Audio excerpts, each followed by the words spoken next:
수요 예배에 오신 성도님들을 주님의 이름으로 축복하고 환영합니다. 또한 찬양으로 힘써 섬겨주신 우리 사론 중창단 분께도 감사드립니다. 오늘 말씀을 두 가지 질문으로 시작하려고 하는데요. 대답 안 해주실 거죠? 네. 첫 번째 질문은 하나님께서 나를 사랑하심을 여러분 믿으십니까? 네, 의외인데요. 대답을 해주셨습니다. 그럼 또 두 번째 질문입니다. 그럼 하나님께서 우리에게 맡기신 사명이 있다라는 것, 각자에게 맡기신 사명이 있다라는 것, 여러분 믿으십니까? 하나님께서 우리를 불러주셨고 사랑으로 인도하셨고 우리에게 맡기신 사명이 있다라는 것 우리는 꼭 기억해야 되고 잃어버려서는 안 될 것입니다. 그렇다면 우리 성도가, 우리 교회가 받은 사랑, 주신 사명을 어떻게 하면 잘 감당할 수 있는 성도와 교회가 될 수 있을까요? 우리에게 무엇이 있어야, 우리 교회에게 어떠한 것이 있어야 우리에게 맡기신 사명과 그 은혜를 잘 지켜나갈 수 있을까요?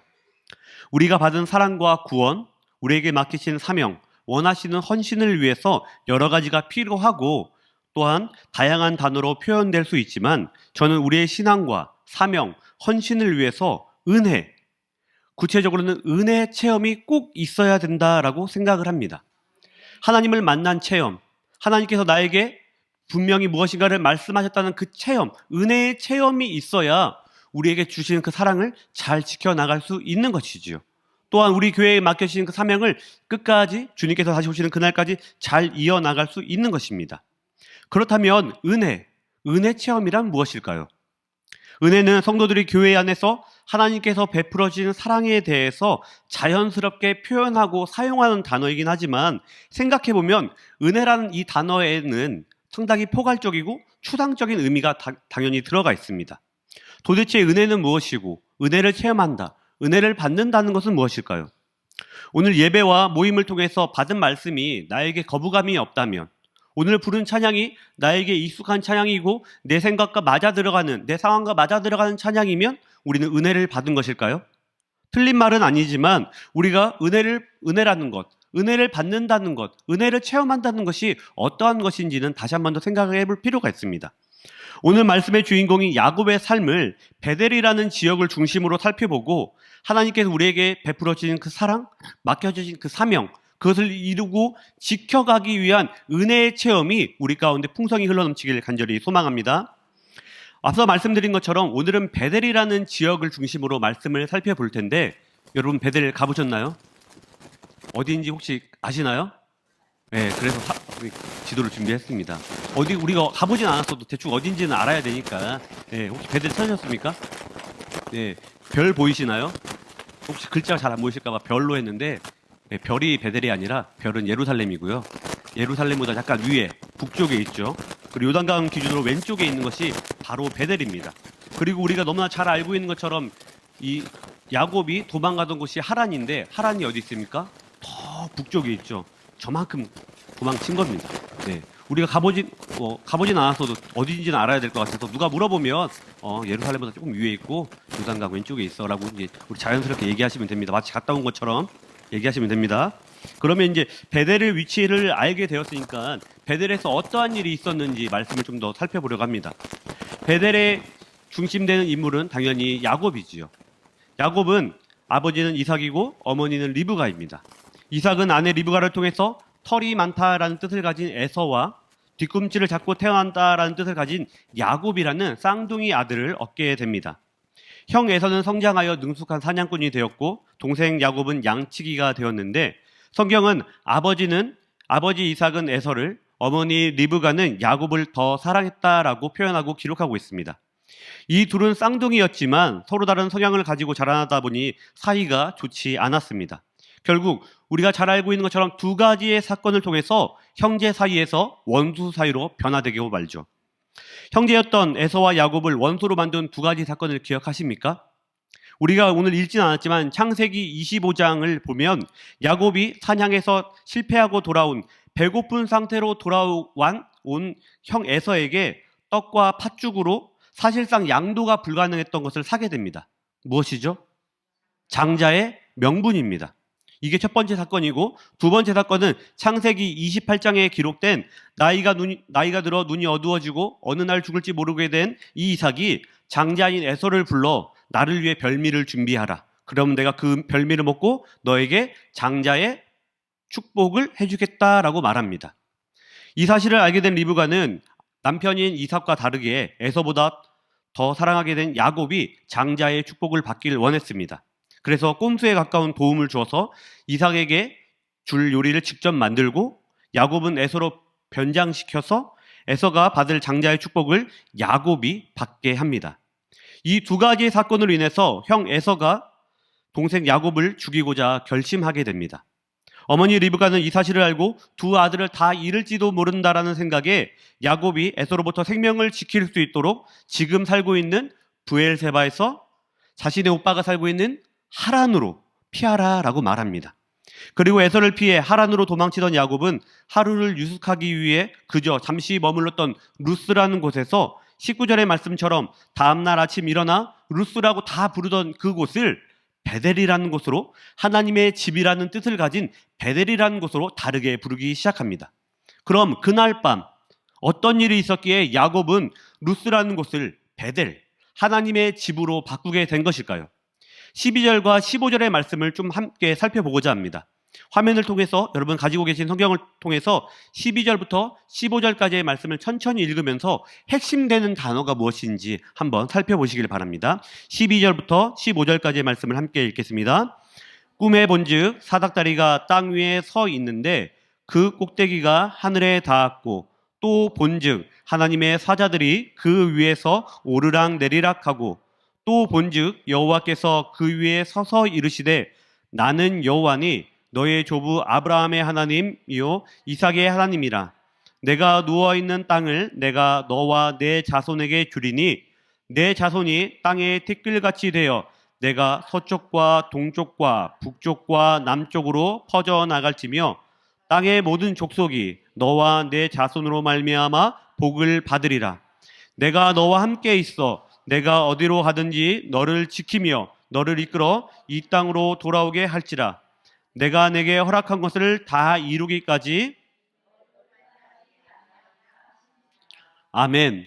여러분, 긴 말씀이지만 여러분 이 말씀 속에서 눈에 띄는 단어가 혹시 있으십니까? 몇 가지의 단어가 눈에 확 들어오십니까? 저는 말씀을 읽으며 표시를 해보았는데 꿈이라는 단어, 그리고 사닥다리, 하나님의 사자, 땅, 자손, 동서남북, 그리고 마지막으로 함께라는 단어가 눈에 띄었습니다. 이 말을 한 문장으로 정리하면 이런 것 같습니다. 베델에서 야곱이 하나님을 만났다라는 거죠. 베델에서 야곱이 하나님의 음성을 들었다라는 것입니다. 오늘 본문과 주요 내용과 연결시키면 베델에서 야곱이 하나님을 만나는 은혜 체험을 했다라는 것입니다. 사실 야곱은 베델에 도착하기 전, 하란으로 도망치기 전부터, 좀 더 정확하게는 태어나면서부터 아버지 이삭과 어머니 리브가로부터 하나님이 어떠한 존재이신지, 하나님께서 자신의 가문에, 가정에 어떠한 일을 행하실지를 계속 들으면서 자랐던 인물입니다. 그 들음, 그 지식을 바탕으로 당시 전통에 따라 형 에서에게 당연히 돌아가야 할 장자의 권리와 장자의 축복을 자신의 것으로 만들려고까지 무던히도 애썼던 인물이 바로 오늘 야곱입니다. 그러나 하나님께서 어떠한 존재이시며 무엇을 행하시겠다라고 약속하신 분이시든 정확하게 알고 있었지만 정작 야곱에게는 하나님을 만난 체험, 은혜의 체험, 하나님의 음성을 직접 들었던 경험이 그동안 없었습니다. 그리고 더 역설적인 것은 당시의 부의 척도이며 동시에 하나님께서 주신다고 약속하신 후손, 땅, 가축의 번영을 자신이 받으려고 형과 원수 사이가 될 정도로 노력을 했는데, 그 모든 것을 감수했는데 축복이 시작되기는커녕 형 에서가 자신을 죽이려는 위험 때문에 낯설고 먼 땅으로 하란을 향해 쉬지 않고 사력을 다해 도망치다가 빈손으로 지쳐 쓰러진 것이 자신이 그토록 집착하던 축복을 약속하신 하나님을 드디어 만나게 된 것입니다. 빈손으로 쓰러진 곳에서 드디어 하나님을 체험하게 된 것이죠. 즉 주기전도라는 말처럼 야곱은 그동안 축복이라는 결과, 그 열매에만 집중하며 맹목적으로 집착에 가까운 행동을 보였지만 정작 축복을 행하시는 존재, 축복을 약속하신 분, 하나님을 집중적으로 바라보지 못했던 거죠. 여러분 어떠십니까? 우리는 어떠합니까? 야곱이 아버지 이삭으로부터 하나님에 대해서, 하나님의 약속, 축복에 대해서 들었던 것처럼 우리도 역시 예배 시간, 설교를 통해서, 유튜브를 틀면서, 사람들이 보내준 나눔들을 통해서 하나님이 어떠한 분이신지, 하나님께서 우리에게 어떤 위로와 은혜를 주신다라고, 사랑을 베풀어 주신다고, 능력을 주신다라고 약속하셨는지 많이 들었습니다. 그리고 또한 신앙의 연수가 차면서 하나님께서 어떠한 분이신지 점차 알게 되었습니다. 하지만 여러분, 우리가 하나님에 대해서 아는 것만큼 하나님의 은혜를 지금 누리고 계십니까? 하나님의 그 능력을 열매로만, 결과로만 집착하며 하나님께서 어떠한 존재이신지 정확하게 잘 바라보고 계십니까?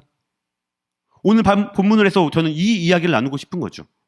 하나님의 능력이 무엇인지, 하나님께서 어떠한 존재이시며 어떠한 약속을 하셨는지 분명히 알고 있지만 하나님과의 만남이, 하나님과의 은혜 체험이 지금 있냐라는 거죠. 과거의 것이 아니라, 어제의 것이 아니라 오늘을 살아나가게 할 힘과 능력을 하나님과의 만남을 통해서 오늘 누렸냐라는 것입니다. 야곱은 태어나면서부터 하나님의 약속을 받은 인물입니다. 하나님께서 그 가문 가운데 축복을 주신다라고 약속하셨죠.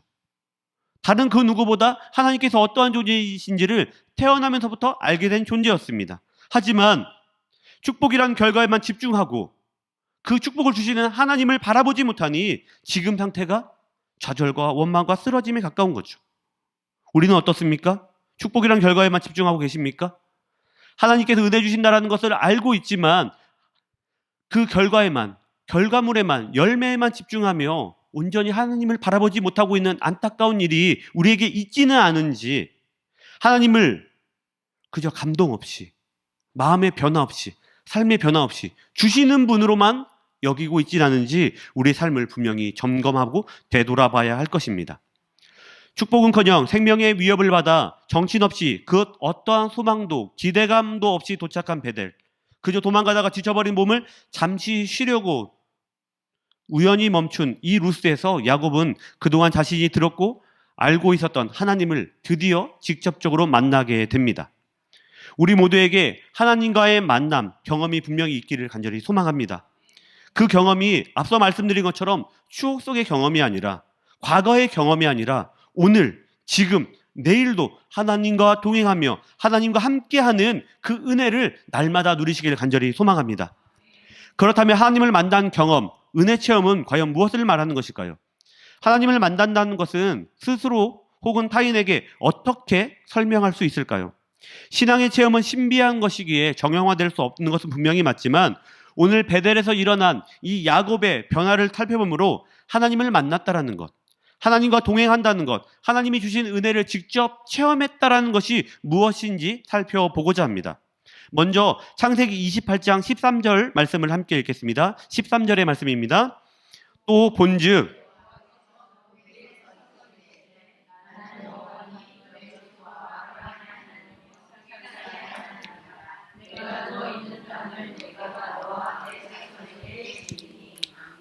하나님의 은혜를 체험했다는 것, 내가 오늘도 하나님이 주시는 그 결과물이 아니라 하나님께 집중하며 나아가며 하나님의 은혜를 오늘도 체험하고 있다는 것은 첫 번째 변화는 하나님께서 이르시되라는 이 말처럼, 하나님께서 말씀하셨다라는 이 표현처럼 하나님의 음성을 직접 들었다는 것입니다. 그런데 야곱이 하나님으로부터 직접 들은 말은 무엇입니까?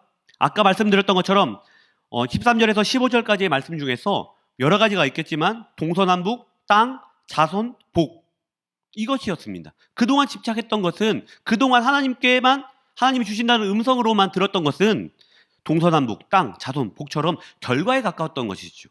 하지만 드디어 이때서야 하나님께서 이르시되 내가 너의 하나님이 되겠다, 내가 너와 함께 하겠다라고 지금 하나님께 그 이야기를 직접 듣게 된 것입니다. 앞서 말씀드린 것처럼 야곱이 들은 이 말은 처음 들은 말이 아닙니다. 아브라함이 이삭에게 들려주었고 이삭은 에서와 야곱에게 들려줬던 말입니다. 야곱이 끊임없이 아버지로부터 계속해서 들었던 말이죠. 반복적으로 듣다가 결국에는 맹목적인 그 결과에만 집중하게 된 이 말이 베델에서 하나님께서 직접 만나 주심으로 야곱에게 너에게 하는 말이다라는 그 음성으로 지금 직접 듣게 된 것입니다. 여러분, 영화나 드라마, 노래 그것들이 인기 있는 이유가 있는데 여러 요인이 있겠지만 핵심적인 것은 그 영화, 그 드라마, 그 노래 가운데 공감되는 게 분명히 있기 때문입니다. 추억의 노래라고 우리가 부르는 이유가 귀를 쫑긋하는 이유가 그 노래를 들으면서 그 노래 가운데 옛 추억이 떠오르며 그때 누렸던 감정과 생각들이 떠오르기 때문이죠. 아, 나도 그랬는데, 나도 그랬었지. 아, 나도 저렇게 되고 싶다라는 공감이 있기 때문에 영화나 드라마, 노래가 인기가 있어지는 거죠. 이와 마찬가지로 우리의 신앙생활 역시 야곱이 아버지 이삭으로부터 하나님에 대해서 들었던 것, 그리고 또한 우리가 목장 모임을 하면서 목원들과 나누었던 것, 또한 성경 읽기를 통해 다양한 개인의 경건의 생활을 훈련을 하면서 들었던 것, 알게 되었던 것, 그 매개체들을 통해서 그랬구나, 아 그렇지, 아유 좋겠네 라는 것에 단순히 그 과정에서 머무는 것이 아니라 나도 이러한 하나님을 만나고 싶다, 나도 이러한 하나님께 직접 음성을 듣고 싶다라는 상태로 우리가 달라져야 된다는 것입니다. 우리가 그냥 좋았던 이야기, 공감 가는 이야기에서 듣고 멈추는 것이 아니라 내가 저 이야기에, 내가 저 노래의 주인공이 되고 싶다라는 그 마음이 우리 가운데 일어야 된다는 것이죠. 결국에는 나를 향한 하나님의 음성을 직접 들어야 우리의 삶은 은혜를 체험했다라고 표현할 수 있는 거죠. 다른 사람이 들려준 이야기가 아니라, 다른 사람을 통해서 전해 들었던 성경의 이야기가 아니라, 다른 사람의 변화가 아니라 내가 그렇게 이야기를 듣고 내가 그러한 능력과 사랑을 받으며 그러한 하나님을 직접 만나고 싶다라는 직접적인 음성을 듣는 그러한 노력이, 그런 모습이 우리 가운데 있기를 간절히 소망합니다. 사랑하는 성도 여러분, 하나님의 음성을 직접 들으시길 바랍니다. 성경을 통해서, 개인의 경건의 훈련을 통해서 직접 들으시길 바랍니다. 우리가 설교를 듣고 목장 모임에서 나누는 그 이야기들은 도전을 주는 이야기죠. 물론 설교를 통해서, 나눔을 통해서 하나님의 이야기가 우리를 통해 들어오지만 그것이 나에게도 다시 한번 하나님이 직접 이야기해 주시는 그 이야기가 되도록, 그 은혜가 되도록 우리의 삶을 가꾸어 나가야 된다는 거죠. 추운 날씨라고 하더라도, 힘들더라도 우리의 기도를 들으시는 하나님께 시간과 장소를 구별해 드릴 수 있어야 합니다. 구별해 드려야 하나님의 이야기를 직접 듣지 않겠습니까? 물론 전능하신 하나님께서 우리에게 정말 하고 싶으신 이야기가 있다면 우리가 어떤 상황 가운데 처하더라도 우리에게 직접 다가오셔서 이야기를 들려주시겠지만 급한 건 우리죠. 힘든 건 우리 아닙니까? 그러면 우리가 어떻게 해야 됩니까? 하나님의 음성을 직접 들을 수 있는 시간과 장소를 구별해서 마련해야 되겠지요. 추운 날씨지만, 여러 상황으로 힘드시겠지만 개인의 경건의 시간, 경건의 장소를 분명히 구별하여 하나님의 음성을 직접 듣는 은혜가 우리 가운데 있기를 간절히 소망합니다. 베델에서 하나님을 직접 체험한 후 야곱에게 나타난 두 번째 변화는 반응입니다. 반응. 20절부터 22절까지의 말씀을 함께 읽겠습니다. 20절부터 22절입니다. 야곱이 서원하여 이르되 하나님이 나와 함께 계셔서 내가 가는 이 길에서 나를 지키시고 먹을 떡과 입을 옷을 주시어 내가 평안히 아버지 집으로 돌아가게 하시오면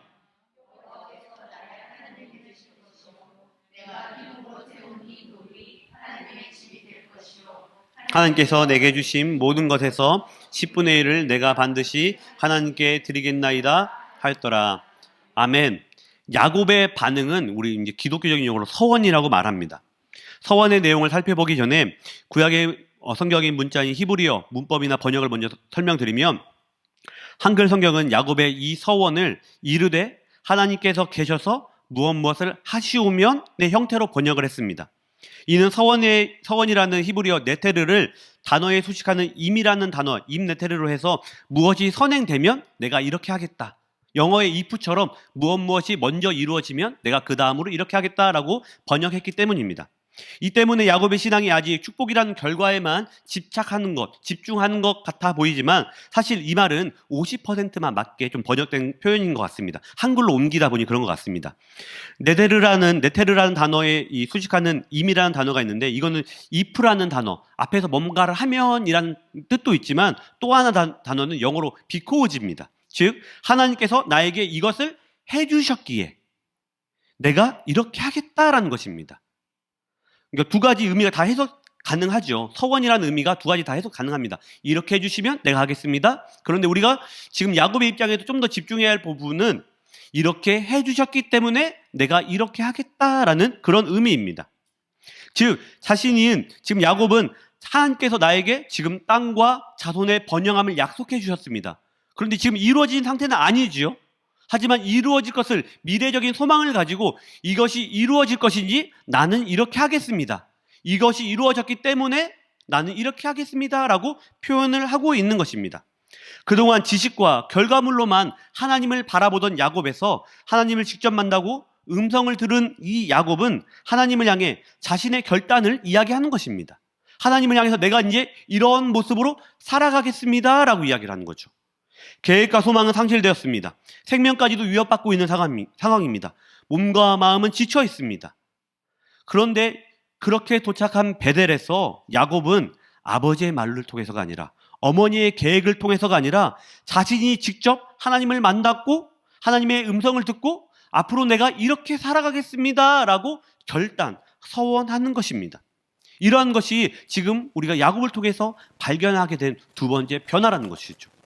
다시 한번 말씀드리지만 무엇을 받기 위해서 내가 이렇게 하겠습니다, 받으면 하겠습니다의 의미보다 내가 받았기 때문에 이렇게 하겠습니다라는 것입니다.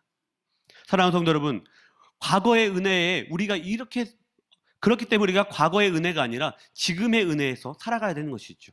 지금 주시는 은혜가 분명히 충분하기에 하나님께서 나에게 힘듦과 지침도 주셨지만 내 몸과 마음이 지금 지쳐 있지만 지금 주신 은혜가 족하기에 지금 주신 은혜가 나에게 힘과 능력과 위로가 되기에 내가 지금 하나님을 향해서 예배하겠습니다. 내가 이것을 구별하여 하나님께 드리겠습니다. 라고 지금 야곱이 고백하고 있는 것이죠. 사랑하는 성도 여러분, 이러한 인생의 가장 중요한 변화가 우리 가운데 있기를 간절히 소망합니다. 그래야 우리에게 주신 그 사랑이, 우리에게 맡겨주신 사명이 흔들리지 않게 되는 것이죠. 말씀을 시작하며 여러분께 물었습니다. 여러분 주신 사랑 있으십니까? 주님께 받은 사랑 있으십니까? 받은 사명 있으십니까? 그 사명을 지켜나갈 수 있는 충분한 은혜를 주님께서 지금 주고 계신다라는 것이죠. 지금 베델이라는 곳에 도착해서 몸과 마음은 지쳐 있습니다. 형이 언제 또 다시 쫓아올지 모릅니다. 모든 것을 상실한 상태이지만 다시금 일어날 수 있는 힘과 능력과 위로를 하나님께 직접 받게 되었다는 것이죠. 그리고 그 받음을 통해서 아니 좋았으니 끝났다? 아닙니다. 내가 하나님께 능력과 힘과 위로를 받았으니 소망을 얻었으니 이제부터는 하나님과 함께 살아가겠다라는 결단의 고백이, 그 반응이, 서원이 지금 야곱에게 나온 것입니다. 사랑하는 성도 여러분, 우리는 하나님께 사랑과 사명을 받은 존재입니다. 그렇다면 받은 사랑과 사명에 합당하게 반응을 해야 된다는 것입니다.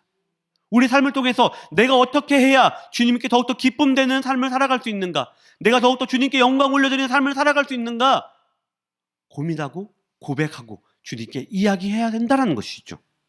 사랑하는 성도 여러분, 다시 한 번 더 우리가 모든 것을 상실한 상태처럼 보이지만 주님께서는 오늘 우리가 살아갈 수 있는 힘과 능력을 주셨습니다. 그리고 맡겨주신 그 사명을 이루어 가라라고 말씀하셨습니다.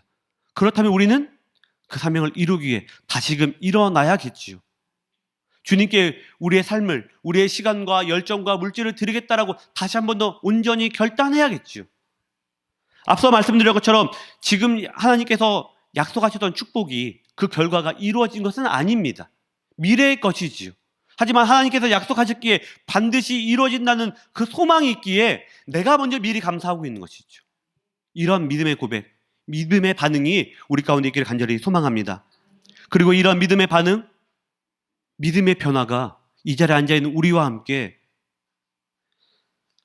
다음 세대인 10대, 20대에게도 분명히 있어야겠죠. 30대, 40대 청장년들에게도 분명히 있어야겠죠.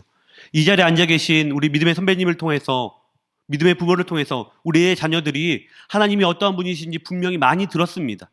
하나님이 어떠한 능력과 힘을 가지고 계신지 분명히 많이 들었습니다. 하지만 들은 만큼 우리 자녀들이 담대하게 살아갈 수 있도록 부모인 우리가 먼저, 믿음의 세대인 선배인 우리가 먼저 주님과의 그 직접적인 만남이 과거의 것이 아니라, 흔히 말하는 나 때는 말이야, 내가 너만 할 때는 말이가 아니라 내가 오늘도 하나님의 은혜를 누렸다라고 이야기해야겠죠. 내가 오늘도 하나님의 은혜를 누리고 하나님께 영광 올려드리게 이렇게 행동했다, 이렇게 살아내었다라고 자녀들에게, 다음 세대에게, 청장년들에게도 이야기해야겠죠. 그렇게 할 때 우리 교회는, 우리의 그리스도인 다움은 그 빛과 의미를 상실하지 않게 될 것입니다. 더불어 우리의 가정이, 우리의 교회가 갈 길을 찾지 못해 방황하는 것고 지쳐 쓰러지는 루스가 아니라 하나님과의 직접적인 만남을 통해 변화되었다라는 그 베델로 우리의 가정이 변화된다라는 것이죠. 사랑하는 성도 여러분, 여러분의 가정이, 여러분의 자녀가, 여러분의 삶이 루스가 아니라, 지쳐 쓰러져 있는 것이 아니라, 하나님을 머리로만 만난 것이 아니라, 과거의 하나님이 아니라 오늘도 만나고 내일도 만나게 될 그 하나님을 체험하며 고백하며 결단하는 베델로 변화되기를 간절히 소망합니다.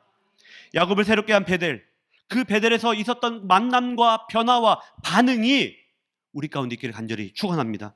여러분, 그러한 만남, 그러한 베델 이루고자 하십니까? 그렇다면 주님의 사랑 상실하지 마시고 과거의 것으로 만들지 마시고 오늘도 내일도 소망하며 확신하며 담대하게 이 추운 날씨를, 거친 풍랑을 힘껏 나아가시길 바랍니다. 주님께서 우리와 함께 하실 줄로 믿습니다. 기도하겠습니다. 하나님, 말씀으로 우리의 신앙과 걸음을 점검하게 하심을 감사드립니다. 맹목적으로 주의 능력과 열매만 구했던 어리석음, 주지 않으심을 원망했던 어리석음이 있었습니다. 지치고 힘들다는 이유로 형식적으로 신앙생활했음도 회개합니다. 주님, 이러한 연약한 저희를 용서하시고 베델로 회복시켜 주시옵소서. 오늘 허락하신 말씀처럼 하나님과 함께하며 날마다 하나님의 은혜 안에서 하나님과 대화하며 살아가길 소망합니다. 하나님의 음성을 들으며 하나님의 그 음성에 반응하며 살아가길 결단합니다. 지쳐 쓰러진 곳에서, 어리석음과 나태함으로 살던 곳에서 다시 일어나 주님을 향해 나아가게 인도하여 주옵소서. 주님 한 분만을 온전히 바라보게 하여 주시옵소서. 우리의 결단과 소망이 흔들리지 않도록 주님 영원토록 함께하여 주시옵소서. 예수님의 이름으로 기도합니다. 아멘.